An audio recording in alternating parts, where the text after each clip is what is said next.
Allison with Web Marketing today. I'm in San Jose at the Conversion Conference West, first of its kind, with Jeff Sexton, an expert in the area of copywriting and conversion both. And what I want to talk with you about today is how to write an effective email subject line. So let's say you have an email campaign of some kind to your list, or maybe a list that you rent, which is kind of expensive, but you might do it. How do you construct an email subject line that actually works? Well, the first thing to think about with an email subject line is to picture your own inbox. Now, most people who think of their own email inbox know that it's usually full. They've usually subscribed to a lot of newsletters that they just don't end up having time to read. Okay. We'd love to be able to read all of these newsletters, and oftentimes we just delete them. We know there's good material there, we don't have time. So if you think about that, you realize that the number one job of your subject line, it is really your headline. It is to stop people and get them to click on that and read your email. If you don't have a subject line that will grab them, then you're sunk. Now, a lot of people make the mistake of trying to sell with their subject line. Such as? Putting the price or putting the offer direct in there. Okay. And unless your offer is really that astonishing, it's usually a bad move. Okay. The best thing is to try to hook the reader and get them interested enough in what you have to say to open it. What kinds of hooks have you seen that work?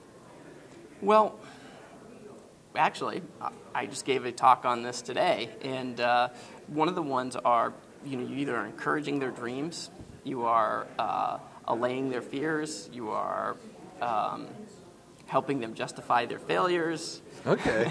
You are helping them dealing throw rocks with at their enemies. kind of primal stuff is what you're really after here. Primal stuff, yeah. Yeah, I mean, really. And if you look at Cialdini's 6 weapons of influence, that kind of stuff is really important too. Okay. Scarcity and prestige, likability, reciprocity, all of those things work.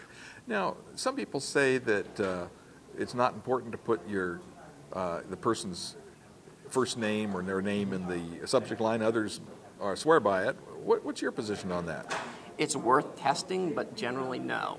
Why not? I think, well, there was a time when it was like, wow, this is personalized to me, or I think it's old hat now. In a lot of, it depends on your niche, but a lot of times it's old hat. And it's taking up space that you can't afford to lose. Okay.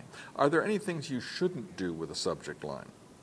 I mean, from a spam standpoint, you got to be honest, or you can get in trouble with the SEC that will take time to investigate your small business. I mean, I'm saying that tongue in cheek, but no, we don't really want to pull down problems on ourselves. When you also have to, there's a lot of words that'll just trigger spam filters, right? Okay. Free and new and money, and so you have to kind of comb those out of your headlines if possible.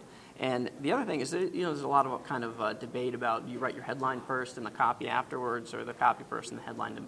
The important thing, whichever one you pick, is to make sure that your copy delivers on the promise of the content. Now, are there any tricks of doing small tests to see which headlines work best that you know of? Absolutely. How would you do it? Well, if you're using a mail server like MailChimp or Infusionsoft or Aweber, they usually allow you to do split test on part of your list, depending on how big your list is. If you are tracking your tweet click-throughs, you can use Twitter as a great way to split test your emails or your subject lines. So on Twitter, how would you do with this then? You could do it over a series of days and tweet at the same time using a different shortened URL tracker with different headlines. Interesting. So that's how I might do it. Now, there's some variability there because it's day to day, sure. But it should, if there's a big breakout, you'll see it. Now, I suppose that it's not the same medium, of course, neither is Twitter, but you can vary headlines on pay-per-click ads, which might give you an idea at least of some words Absolutely. that are going to trigger things. Absolutely.